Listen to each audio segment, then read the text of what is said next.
காவேரி வந்து விஜய் வந்து ஒரு முடிவு பண்ணி சிந்துவை கூப்பிட்றாங்க. சிந்து கிட்ட சொல்கிறாங்க, இந்த மாதிரி பாட்டிக்கு ஒரு ஹோம் நர்ஸ் வைக்கலான்னு இருக்கோம். அதுக்கு நீ தான் வந்து நர்சிங் படிச்சிருக்கல, நீயே வந்து ஜாபில் இருந்துக்கோ. உனக்கு என்ன சேலரி நீ முன்னாடி வாங்கிட்டு இருந்தியோ அதே சேலரி நாங்கள் கொடுத்துட்றோம் அப்படின்ற மாதிரி சொல்கிறாங்க. அதை கேட்டு சிந்து அப்படியே ஆனந்த கண்ணீர் விடுறாங்க. அப்படியே நன்றி சொல்கிறாங்க. அண்ணா ரொம்ப நன்றிண்ணா அப்படின்னு சொல்லிட்டு விஜய் வந்து அப்படியே கையை பிடிச்சி நன்றி சொல்கிறாங்க. பரவாயில்லம்மா இதில் என்ன இருக்குது அப்படின்னு சொல்லி சொன்னோன்னே, அண்ணா உண்மையிலே சொல்கிறேண்ணா இவ்வளோ பெரிய உதவி யாருமே பண்ண மாட்டாங்கன்னு காலில் விட போகிறாங்க. விஜய் வந்து என்ன நீ இப்படிலாம் பண்ணிகிட்ருக்க அப்படின்னோடனே, எங்களுக்கு என்ன போக்கடன்னு தெரிலண்ணா, எங்கே போகிறது எங்கே வர்றது ஒன்றுமே புரியல. அண்ணனுக்கும் வேலை இல்லை, எனக்கும் வேலை இல்லை, எதுவுமே இல்லாமல் அம்மாவை வச்சுக்கிட்டு ரொம்ப கஷ்டப்பட்டுட்டு இருந்தோம். அதனால தான் இங்கே எல்லாருக்கும் நாங்கள் தொல்லை கொடுத்துட்டோம். எங்களுக்கு ஏதாவது போக்கடம் இருந்ததுன்னா நாங்கள் இப்படி தொல்லை கொடுத்துருக்கவே மாட்டோம்ண்ணா, ரொம்ப நன்றிண்ணா. நான் அது மட்டும் கிடையாது, அதே மாதிரி வந்து கிருஷ்ணாவுக்கும் வந்து என் ஆஃபீஸ்லேயே வேலை போட்டு கொடுத்துட்றேன். ஏன்னா நான் வேணும்னு வேலை போட்டு கொடுக்கல, என் ஆஃபீஸில் இப்போ வேகன்சி இருக்குது அதனால தான் சொல்கிறேன் அப்படின்னோடனே கிருஷ்ணா வந்து அப்படியே பார்க்குறாரு. அது வந்து அப்படின்னு சொல்லி சொன்னோன்னே, வேணாங்க தேவையில்லாத பிரச்சனை எதுக்கு, என்ன இதில் எனக்கு தேவையில்லாத பிரச்சனை, நீ சிவில் இன்ஜினியர் தானே, அப்புறம் என்ன உன்னை வேலையில் சேர்த்துக்கிறது என்ன இருக்குது, எங்கேயும் போயிட்டு ஜாப் தேட தானே பண்ண தானே போகிற, என் ஆஃபீஸில் வேகன்சி இருக்குது அப்படின்னோடனே, என்ன விஜய் இப்படிலாம் பண்ணிகிட்ருக்க நீ, ஆஃபீஸ்லலாம் இவனை விட்டா வேலைக்கு ஆகுமா, ஏன் இவர் என்ன பண்ணார், ஏற்கனவே இந்த சின்ன பொண்ணு விஷயத்தில் வாயை மூடுறீங்களா, என்ன பேசுகிறீங்க நீங்கள், இங்கே பாருங்கள் எல்லாருக்கும் சொல்லிக்கிறேன், நர்மதாவும் வந்து கிட்ட தப்பாகவே நடந்துக்கல, எந்த தவறுமே செய்யாமல் இந்த பையன் தண்டனைக்கு அனுபவிச்சிருக்கான்.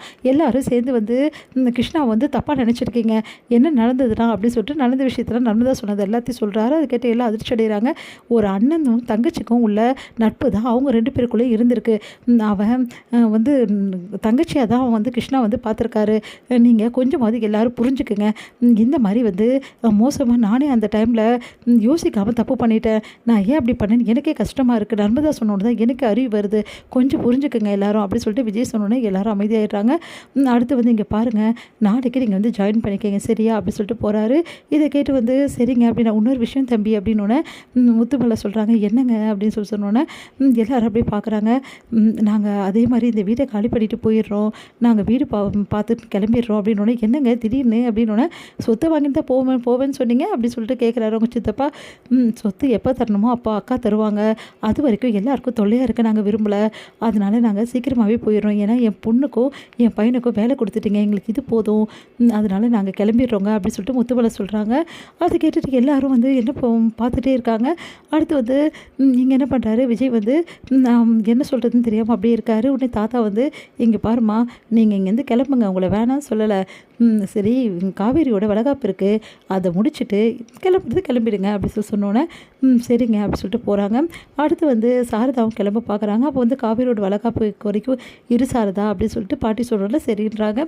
இங்கே வந்து விஜயும் காவேரி ரூமுக்கு வராங்க. அப்போ விஜய் வந்து ஓடி வந்து கட்டி பிடிக்கிறாங்க. காவேரி என்னாச்சு அப்படின்னோடனே, எல்லா பிரச்சனையும் தீர்த்துட்டீங்க, இப்போ பாருங்கள் எல்லா பிரச்சனையும் தீர்ந்து போச்சு, நீங்கள் வேலை கொடுத்ததால எங்கள் அப்பாவோட அந்த 2வது ஃபேமிலியும் வந்து நிம்மதி ஆகிட்டாங்க, அவங்களும் இங்கேருந்து கிளம்ப போகிறாங்க, அதுக்கப்புறம் என்ன அப்பாடா பெரிய பிரச்சனை தீர்ந்த மாதிரி ஆயிடுச்சுங்க அப்படி சொல்லிட்டு அப்படியே வந்து நிம்மதி அடைகிறாங்க காவேரி. காவேரி இன்னும் பெரிய பிரச்சனை ஒன்று இருக்குது காவேரி, என்ன சொல்கிறீங்க, எல்லா ஆஃபீஸ் பிரச்சனை தான், ஆஃபீஸ் பிரச்சனையும் தீர்த்துட்டா மொத்த பிரச்சனை தீர்ந்த மாதிரி ஆகிடும்ல, அதெல்லாம் நீங்கள் பார்த்துப்பீங்க, எனக்கு தெரியாது அவங்கள பற்றி, அப்பா வீட்டு பிரச்சனை தீர்ந்தாவே பாதி பிரச்சனை உங்களுக்கு தீர்ந்த மாதிரி தானாங்க, அந்த நான் நினச்சி கூட பார்க்கலங்க, இந்த மாதிரி அந்த ஃபேமிலி வந்து போயிடுவாங்கன்னு சொல்லிட்டு சொத்து கொடுக்காம, அவங்க சொத்து கொடுக்காம போல் அப்புறம் வாங்கிக்கிறேன்னு தான் சொல்லியிருக்காங்க, நம்ம பிரிக்கும் போது கண்டிப்பாக அவங்களுக்கு ஒரு பங்கு கொடுத்துடணும் காவேரினோன்னே, சரிங்க அப்படின்றாங்க. ஆனால் உண்மையிலேயே வந்து இந்த கிருஷ்ணாக்கு நீங்கள் வேலை கொடுக்குறது தான் எனக்கு ஒரு மாதிரி இருக்குங்க, பொறுத்து தான் ஆகணுமானோன்னே, ஆமாம் காவேரி அப்படின்னு யோசிக்கிறாங்க